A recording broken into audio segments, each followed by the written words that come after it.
নমস্কার বন্ধুরা, কেমন আছো তোমরা সবাই? আশা করছি সবাই খুব ভালো আছো, আমরাও খুব ভালো আছি।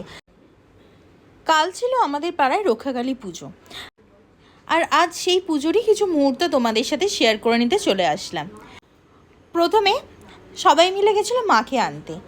এখানে আমার ভাইপো, তার বন্ধুরা, আরও দাদার বন্ধুরা সবাই মিলে গেছিলো মাকে আনতে। আর মাকে আনার জন্য করা হয়েছিল বাজনা। দেখো সবাই কি সুন্দর সেজে বাজনা বাজাচ্ছে, আর পাড়ার কাকিমা কি সুন্দর নাচছে, তার সাথে কিছু বাচ্চারাও নাচ করছিল। তারপর মাকে বসিয়ে দেওয়া হলো মায়ের মণ্ডপে।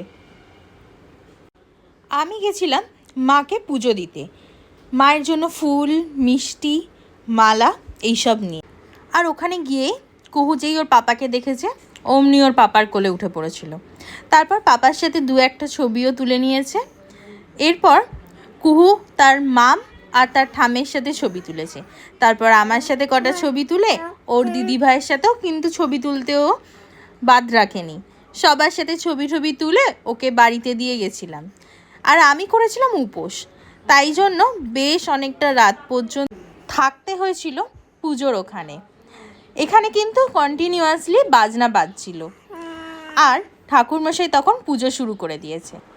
পুজো হতে হতে ভোর হয়ে গেছিল, আর অঞ্জলিটা হয়েছিল তার আগে। আমি ওই রাত্রি 3টে পর্যন্তই ছিলাম।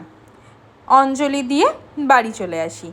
আমার এই ভিডিও কেমন লাগলো অবশ্যই কমেন্ট করে জানিও। টাটা।